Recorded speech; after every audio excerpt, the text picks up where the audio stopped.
So now that we've looked at the guessing game, what we're going to do is really talk about some of the things that we can see in here. Now, I defined when I was doing this that we can have a sentinel value. So we can have some value that if we don't know how often the loop is executed, we have some value that we check, or a sentinel, to exit the loop. And there are different ways we can do this. But what I did is I used a Boolean that let me know when the user was correct. Now I want to make a caution. Early on, when we looked at adding decimal values, we noticed that 0.5, if I added 0.1, 0.1, 0.1, and 0.1, actually had extra digits on it. We had 0. Well, let's open up the our sandbox here. So let me get another sandbox. So I'm going to make a chapter 5 sandbox. New class. And I'm going to call this sandbox. I know you can't see it, but I'll put it up here in a second. And we just want to look at what happens when I add decimal values. So 0.1 plus 0.1 plus 0.1 plus 0.1 plus 0.1. So there's 5 of those. And so when I add these, I get a 0.5 and 0.6. But let's compare this with 1 minus 0.1 minus 0.1 minus 0.1 minus 0.1 minus 0.1. 1, 2, 3, 4, 5.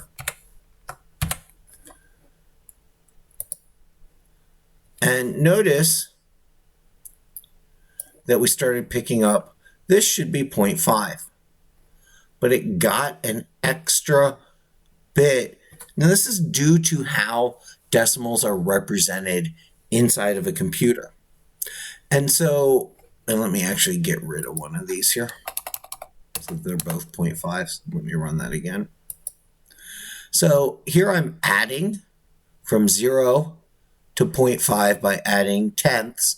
And here I'm decreasing from 1 minus 0.1 by tenths. These both should be 0.5. They're not. So if I were to turn these to a variable, let me say if this was a double A,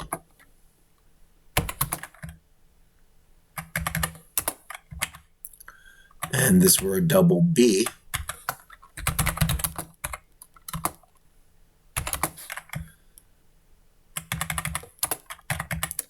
if I were to do an if statement, if A equals B, print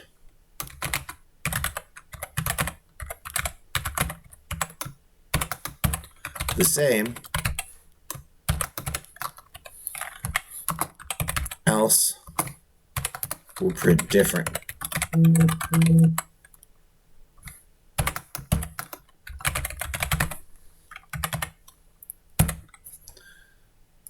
And so when I run this, they're different, even though they should be the same number with mathematics. And this is a problem with the representation of mathematics in binary. We can't smoothly work our way through numbers, and so sometimes small, what's called machine error, comes out. And so if I want to compare these two things, what I need to do is I need to say math.absolute value of b minus a, so I look at the difference, is less than some tolerance, what I want to be my minimal error that I can see in the machine. And so if I run this, they're the same. So if we're having a while loop that's looking for a decimal value to do something, which is what the book is cautioning, it's best to avoid doubles if at all possible.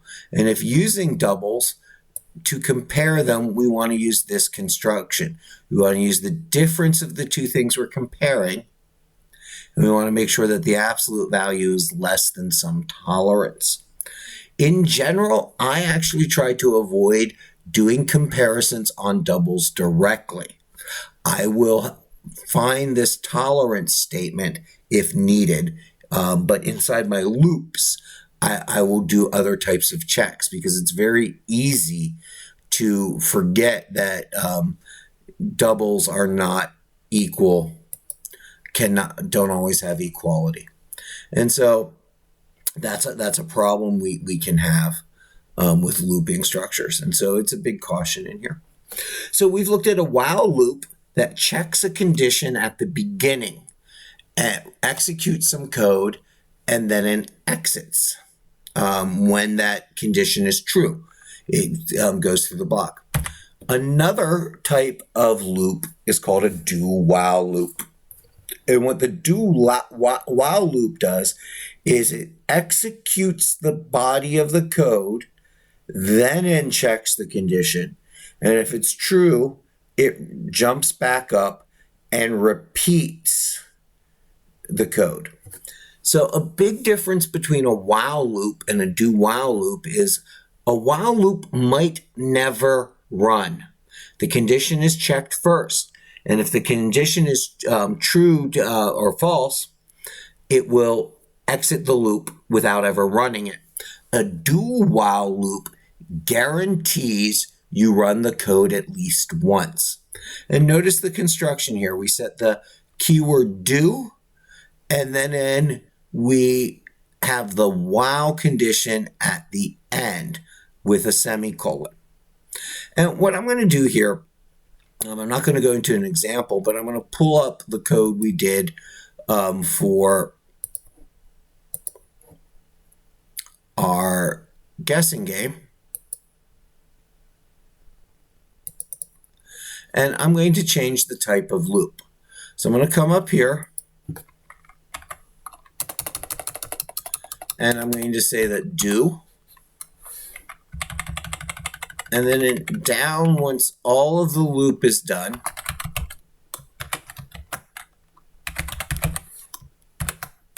I'll do my while condition.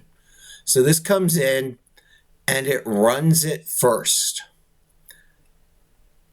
Then it does the check. Now this actually, if I run it, guess a number between 1 and 100. Will I guess too high? Guess too high. Guess too high.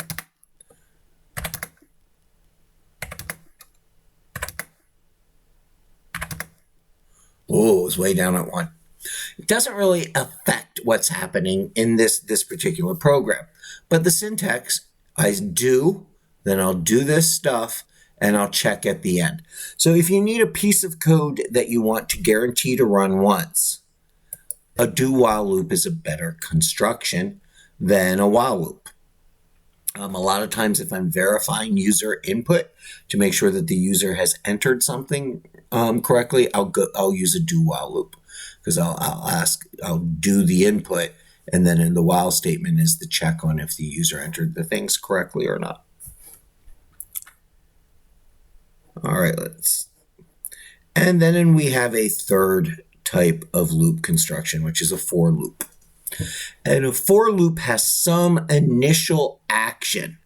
And so we say for, and we have an initial action. Then you put a semicolon, and you have the condition in the for construction. And then after each iteration comes after the semicolon. So the for loop at the very beginning has something I'm initially going to do, what I need to check to see if the loop's going to continue, and something to do when the loop is done. And what that looks like in code is the initial action happens, then I enter the body of the code and we check the condition. If it's false, we exit. If it's true, we run the statements and then we do the action after it. And a very common way of doing this is a counter. And so we'll set some integer I, and then we'll have I equals 0, and we'll go from I is less than 100, and then an I plus plus. And so this is my initial action, is to set my counter to 0. I'm going to check to make sure my counter is less than 100, and then I'm going to print out, or not print out, I'm going to increase the value of I, and then I have the code block that'll run on each repeat. So if we look at a trace for a for loop, we declare the variable I before the for loop starts. Once we start the for loop, the first part initializes it to 0. Then we check to make sure that it's less than 2, which is currently true. Sorry, I jumped down too much. So there's I check if it's true. Then because it's true, I print the welcome to Java. Then because I've exited my for block, or because I've got to the end of my for block, I do my adjustment. And now I is 1. So I go back into my loop and I check to make sure this is still true, which it is because it's 1. I print my welcome to Java. I've gotten to the bottom of my loop, so I'm now going to increase I by 1. But this is now false, so I exit my for loop.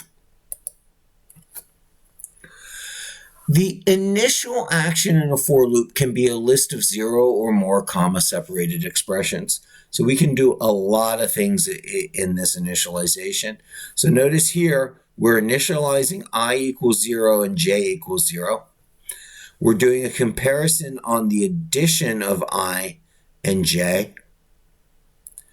And then we increase both I and j. So there can be multiple things in the for loop that are working out.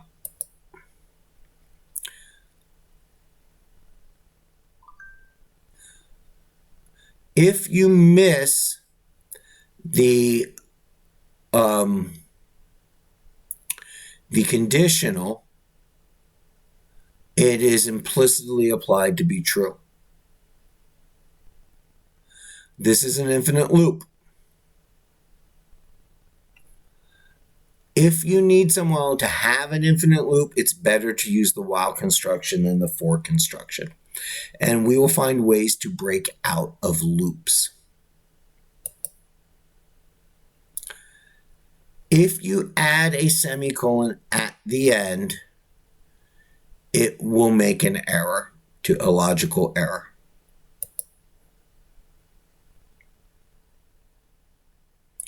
But in a do loop, we need the semicolon after the while.